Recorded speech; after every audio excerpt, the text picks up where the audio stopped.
ఇదేమిటండి, శంకర్ రాలేదా? బండి లేటా? ఢిల్లీ బండి కరెక్ట్ టైంకే వచ్చింది. బండి అంతా వెతుకు చూశాను, కానీ శంకర్ కనపడలేదు.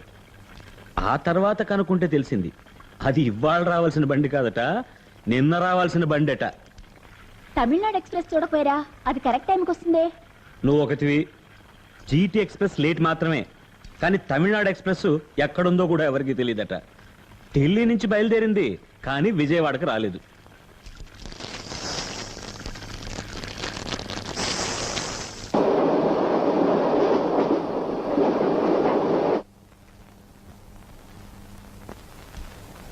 ఏంటమ్మా, నాకు కుదరట్లేదు. నేర్చుకుంది లేవే, తొందరపడకు.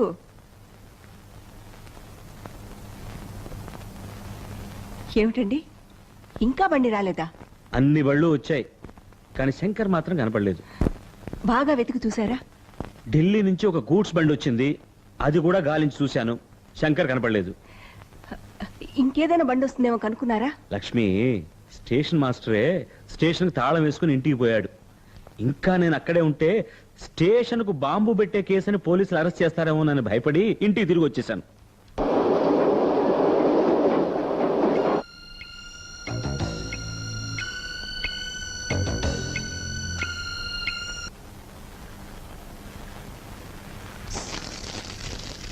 అమ్మా, ఫోన్ చేసావా? శంకర్ ఇప్పుడు వాళ్ళ మావగారి ఇంట్లోనే ఉన్నాడు.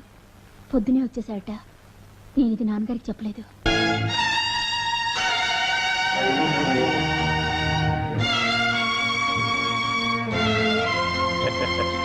మొహమాట పడకుండా తినలుడు, అన్ని నీకోసం స్పెషల్ గా చేయించాను. ఎలా ఉన్నాయో చెప్పు. అన్ని కూరలు చాలా బాగున్నాయి మామగారు. అసలు నా జీవితంలో ఇంత మంచి భోజనం నేను అన్నడూ చేయలేదు. రండి. ఏరా, నువ్వు తింటున్న భోజనం నే పెట్టే భోజనం కంటే బాగుండి ఉండొచ్చు, కానీ నువ్వు తాగిన తల్లిపాలు కంటే కూడా బాగుందా శంకర్?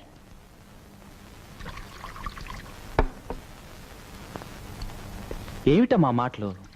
నువ్వు ఊరు నుంచి దిగగానే రావాల్సింది ఎక్కడికి రా? ఇక్కడికా అక్కడికా? అలా బాధపడాలంటే నేను బాధపడచ్చు. నన్ను రిసీవ్ చేసుకోవడానికి కనీసం నాన్నైనా వచ్చారా? ఓహో, తండ్రి ఊరు నుంచి వస్తుంటే కొడుకు స్టేషన్కి వెళ్ళి ఎదురు చూడాలి, కానీ కొడుకు ఊరు నుంచి వస్తుంటే తండ్రి ఎదురు వెళ్లాల్సిన అవసరం లేదురా. అయినా నీ మీద ఉండే ప్రేమతో మీ నాన్నగారు స్టేషన్కి 2 సార్లు వెళ్ళొచ్చారురా. రైల్వే స్టేషన్లో ఎదురు చూడటం నాన్న తప్పమ్మా. నేను వచ్చింది విమానంలో. కరెక్ట్ గా మామగారు ఎయిర్పోర్ట్ కారు పంపించారు, అందువల్ల ఇక్కడికి వచ్చాను.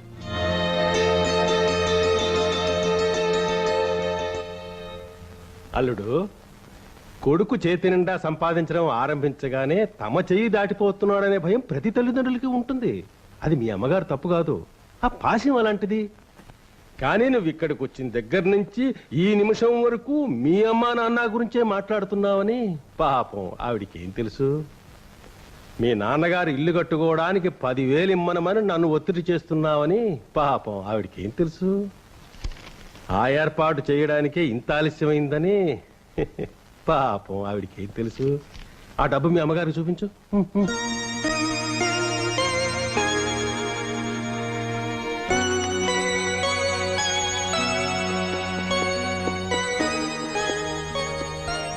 ఇదిగోనమ్మా, మా మామగారు నాన్న కోసం ఏర్పాటు చేసిన 10,000 పత్రం. ఇక నాన్న దీని మీద సంతకం చేయటమే తరువాయి.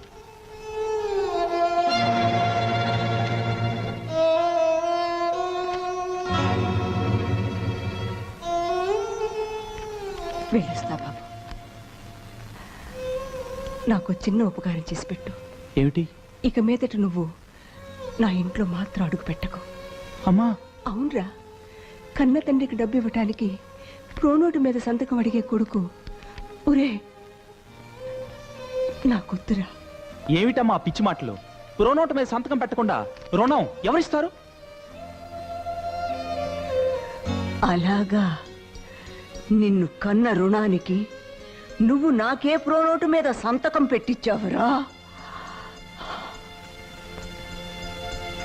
ఆగమ్మా.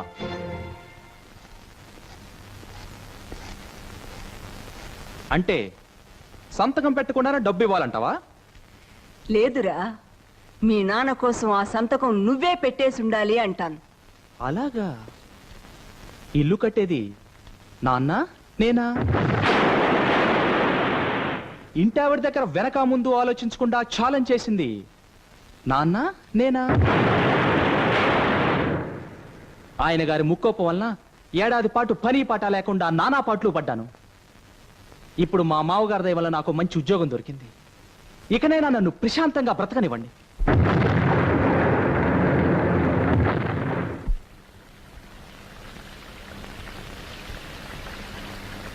రామేశ్వరి రా, ఏమిటి సంగతులు? బయట చూసారా, తుంపర పడుతోంది. ఇప్పుడు మీ ఇల్లున్న పరిస్థితిలో పెద్ద వర్షంగానే పడిందంటే ఇక మరి అంతే సంగతిలో. ఆ తర్వాత నన్నని ఇక లాభం లేదు. డబ్బులు చూసుకుని తొందరగా ఇల్లు పూర్తి చేసుకోండి. అది చెప్పదానే వచ్చాను.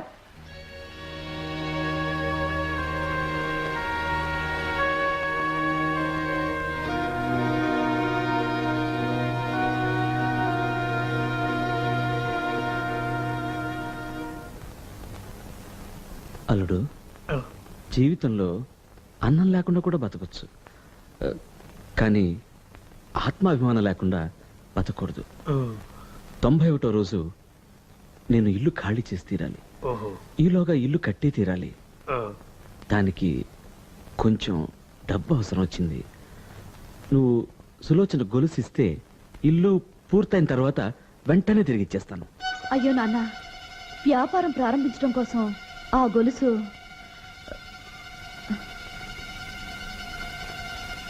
నిన్ననే తాగట్టు పెట్టాం.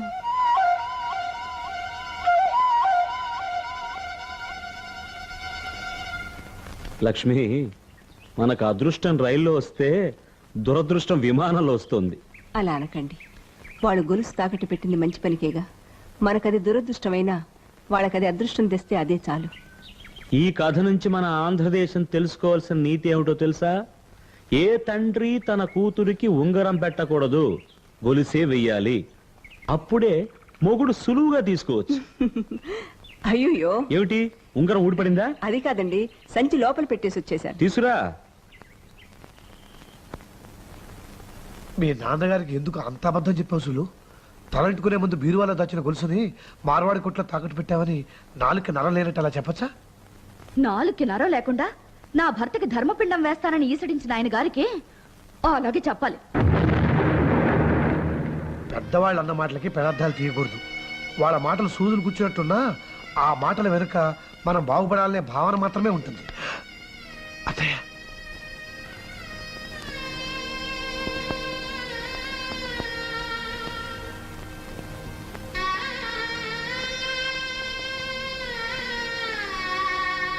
చూడమ్మా, నా కోపం నీ మీద కాదు, నీ మొగుడి మీద. నీ మొగుడు అన్నందుకు నువ్వింత ఏడుస్తున్నావే, అదే విధంగా ఆ రోజు నా మొగుడిని నీ మొగుడు అన్నందుకు నేనెంత ఏడ్చుంటానో నీ మొగుడికి తెలుసా? ఊరుకో సులు. చూడండి అత్తయ్య, మరి ఇక మీరేం చెప్పొద్దు అల్లుడు గారు. ఇక్కడికి రావటానికి ముందు మీ మామగారితో మన ఆత్మాభిమానం అల్లుడు గారి దగ్గర పోయినా పర్వాలేదు, ఇంటావిడ దగ్గర పోకూడదని చెప్పి తీసుకొచ్చాను. కానీ ఇప్పుడు వెళ్ళి చెప్పాలి. చూడండి, మీ ఆత్మాభిమానం ఇంటావిడ దగ్గర అమ్మేసినా పర్వాలేదు, మీ కూతురు దగ్గర మాత్రం తాకట్టు పెట్టద్దు అని. అమ్మా, నువ్వు నన్ను అమ్మ అని పిలవటానికి ముందే ఆయన నా మొగుడే.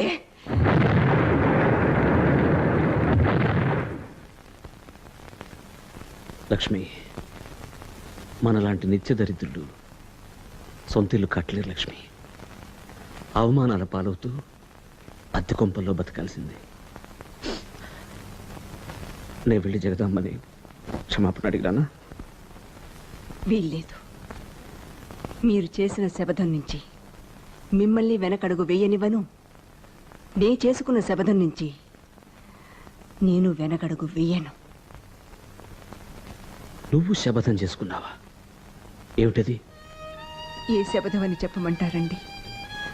మీకు తెలియకుండా మిరండా ఇంటికి వెళ్ళి ఆ అమ్మాయిని ప్రార్థించి పార్వతిని భర్తని కలిపానే, అలాంటిది నాకు తెలియదు అనుకుని తన భర్తతో మీకు డబ్బివ్వద్దని చెప్పిందే.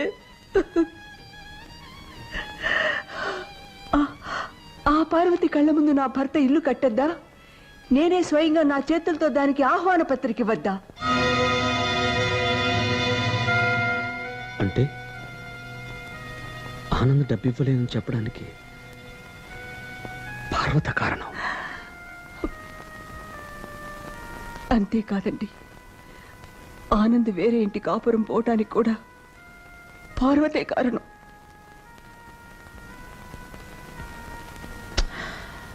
పోన్లే లక్ష్మి, ఎంతైనా పార్వతి పర ఇంటి పిల్లేగా.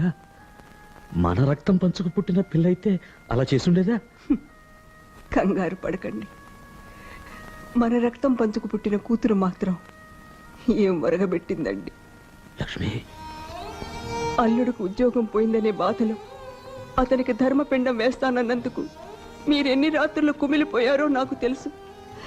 మాట పడ్డ అల్లుడు కూడా అది మర్చిపోయాడు. కానీ నా కూతురు ఆ మాట కడుపులో ఉంచుకుని బీరువాలో దాచిన గొలుసు తాకట్టు పెట్టావని అబద్ధం చెప్పి కన్న వాళ్ళనే మోసం చేసింది. ఆ సులోచన కళ్ళ ముందే నా భర్త ఇల్లు కట్టద్దా? నేనే స్వయంగా నా చేతులతో దానికి ఆహ్వాన పత్రిక ఇవ్వద్దా? ఓ, అది చెప్పింది అబద్ధమా?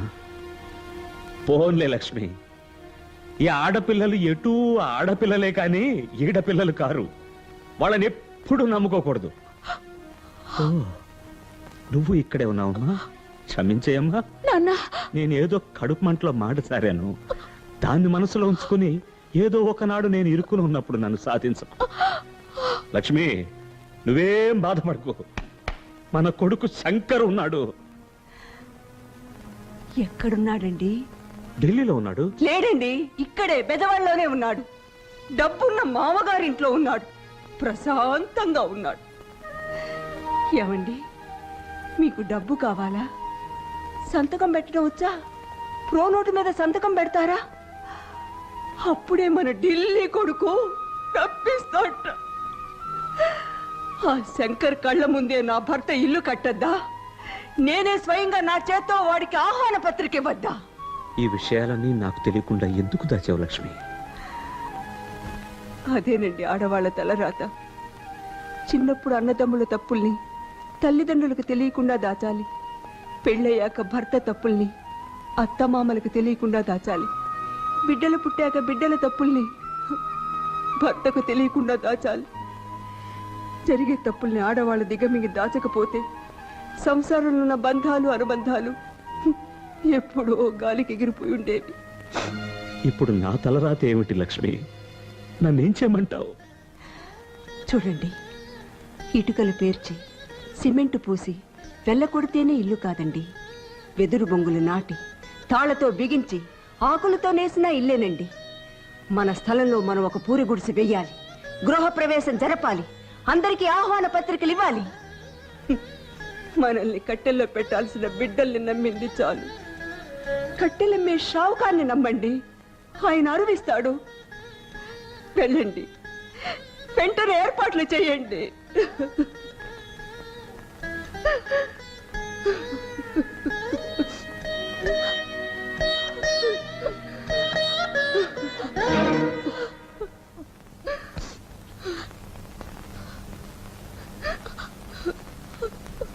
ఇలా చూడమ్మా, కన్న బిడ్డల్ని నమ్మకూడదనే ఒక పెద్ద పాఠం ఇప్పుడే నేర్చుకున్నా. అయినా నాకు మరో దారి లేదు. నేను తిరిగి వచ్చేదాకా నా భార్యని జాగ్రత్తగా చూసుకుంటావమ్మా? అయ్యో నాన్న,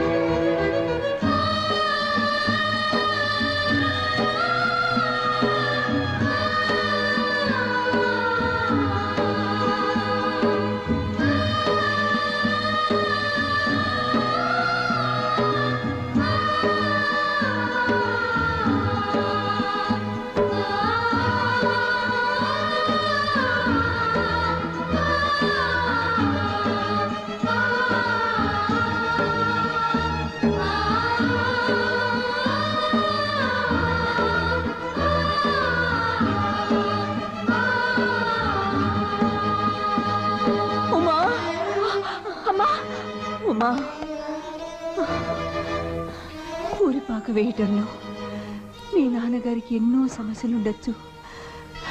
ఈ మధ్య నాకేదైనా జరిగితే నా అంత్యక్రియలకి ఇదిగో ఈ ఉంగరం అమ్మి జరిపించమని చెప్పు. నా గురించి బాధపడద్దని చెప్పు.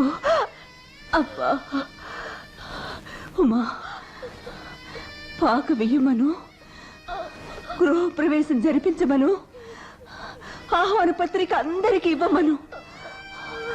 ముఖ్యంగా ఆనందికి, పార్వతికి, శంకర్కి, సులోచనకి.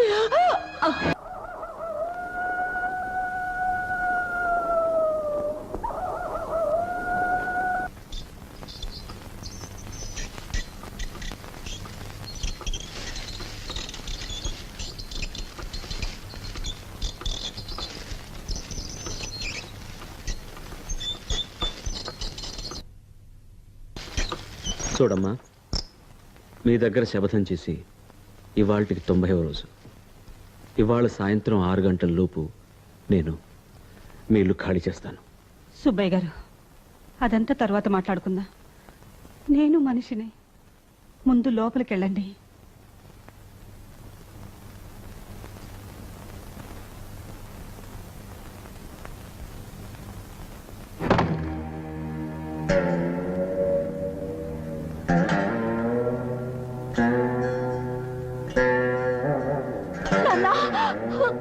నాన్న, మీరు బయటికి వెళ్ళొచ్చేలాగా అమ్మ.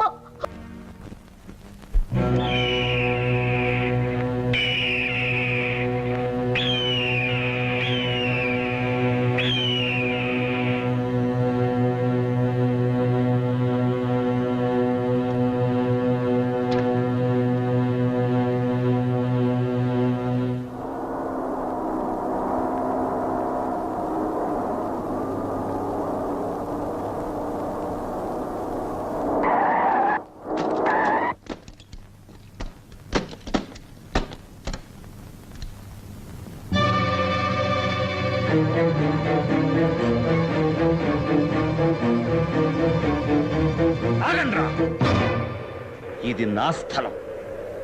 ఎవరైనా లోపలికి వచ్చారా ఒక్కటే దెబ్బ, బుర్ర బద్దలైపోతుంది. జాగ్రత్త. నాన్న, మీకేమైనా పిచ్చెక్కిందా? కన్న కొడుకులో మేము బ్రతుకుండగానే మాకు కబురు పంపకుండా అమ్మ శవాన్ని ఎలా తీసుకొచ్చారు? ఎవరైనా చచ్చిపోతే ప్రాణంతో ఉన్న వాళ్ళకే కబురు పెడతారు, చచ్చిన వాళ్ళకి కాదు. నాకు సంబంధించినంత వరకు నువ్వు ఎప్పుడో చచ్చిపోయావు. నాన్న, నాన్న గిన్న అన్నావంటే నిలబడ్డ చోటే నీకు సమాధి కట్టేస్తాను. జాగ్రత్త. నాతో చెప్పకుండా నీ పెళ్ళాన్ని తీసుకుని నువ్వు ఇల్లు వదిలిపోయావు. నీతో చెప్పకుండా నా పెళ్ళాన్ని మూసుకొని నేను ఇక్కడికి తెచ్చాను. రెంటికి చెల్లు. మావయ్య, మావయ్య అలా పిలవద్దమ్మా. ఒరే బ్రోకరు అని పిలవమ్మా. నీకు కావలసిన మగాడు నీకు దొరకగానే నన్ను బ్రోకర్ లాగే కట్ చేసావు కదమ్మా. ఒరే బ్రోకరు అనే పిలువు, కమిషన్ లేని బ్రోకర్. మిస్టర్ వెంకటయ్య, నువ్వు చస్తే నే రాను, నే చస్తే నువ్వు రాకు అన్నాను. కానీ చనిపోయింది నా భార్య మాత్రమే కాదు, నీకు చెల్లెలు కూడా. చూసే హక్కు నీకుంది. నువ్వు వెళ్ళి చూడు. మరి నా కూతురు అల్లుడు? బంధుమిత్ర సపరివారంగా విచ్చేయడానికి ఇది పెళ్లి కాదు బావయ్య, చావు. కోటేశ్వరరావు గారు, విశ్వాసం లేని ఒక కుక్క కోసం నేను మీతో పోట్లాడాను. అయినా అవన్నీ మర్చిపోయి మీరు నా భార్య చావుకొచ్చారు. చాలా సంతోషం. మీరు వెళ్ళి చూడండి. నువ్వు చూడమ్మా. నాన్న, హలో, ఢిల్లీయా? నా కొడుకు శంకరా? నాన్నను మాట్లాడుతున్నాను బాబు. శ్మశానం నుంచి మాట్లాడుతున్నాను. మీ అమ్మ చచ్చిపోయింది. నువ్వు వెంటనే రా. ఇదేంట్రా లైన్ ఇంత క్లియర్ గా ఉంది? నువ్వు ఢిల్లీ నుంచి మాట్లాడటం లేదా? బెజవాడి నుంచి మాట్లాడుతున్నావా? ఎప్పుడొచ్చావురా బెజవాడికి? మీ అమ్మ దగ్గర మీరన్న ఆఖరి మాట ఏమిటి సార్? నన్ను ప్రశాంతంగా బ్రతకనివ్వండి కదా. నేను ఇప్పుడు మిమ్మల్ని ప్రార్థిస్తున్నా, నా భార్య శవాన్నైనా ప్రశాంతంగా కాలిపోనివ్వండి. రామ్మ, సులోచన, ఎలా ఉన్నావు? మీ ఆయనేరి? బిజినెస్ పని మీద బాంబే వెళ్ళారు. అంటే నీ మొగుడు బాధ్యత తెలిసి బిజినెస్ చేస్తున్నాడు అంటావు. పోన్లే, నేను ధర్మపిండం తిట్టినందుకు నీకు ప్రయోజనం కనపడింది. అది సరే, ఏంటమ్మా ఇంత దూరం వచ్చావు? నేను అమ్మని చూడొచ్చా? అయ్యయ్యో, నువ్వు వస్తావని ముందే చెప్పకూడదా తల్లి? మీ అమ్మని ఇప్పుడే దహనం చేశాను. అబద్ధం చెప్పకండి అన్న. బీరువాలో పెట్టిన గొలుసు తాకట్టు పెట్టానని నువ్వు అబద్ధం చెప్పొచ్చు, నేను చెప్పకూడదా? మీ అమ్మని నేను దహనం చేసేశాను.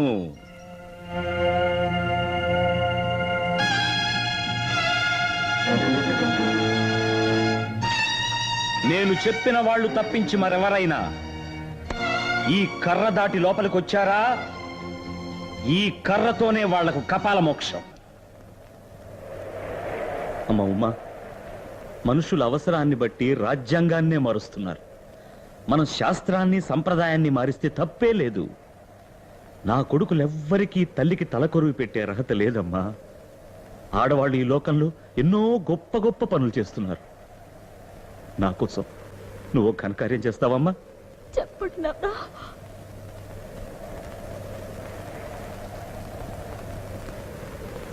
నా భార్యకి నువ్వే తలకొరివి పెట్టాలి.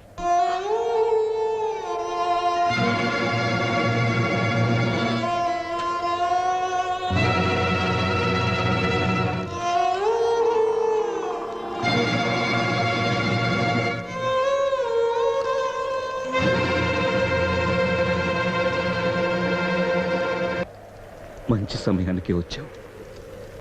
నువ్వు నాకు సాయం చేస్తావా? చెప్పండి మావయ్య. చితి మీద ఉన్న నా భార్య కాలిపోయేలోగా నువ్వు నా కూతురు చెయ్యి అందుకోవాలి. నా భార్య మిమ్మల్ని ఆశీర్వదించాలి.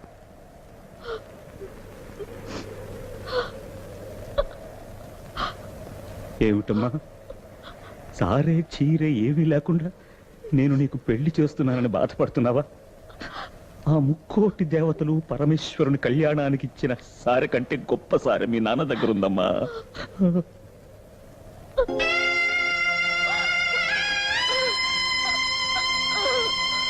దీన్ని నువ్వు చివరి దాకా తీయకూడదు. నాకు మీ అమ్మని చూడాలనిపించినప్పుడల్లా ఈ ఉంగరం చూడడానికి వస్తానమ్మా. తోడుగలడు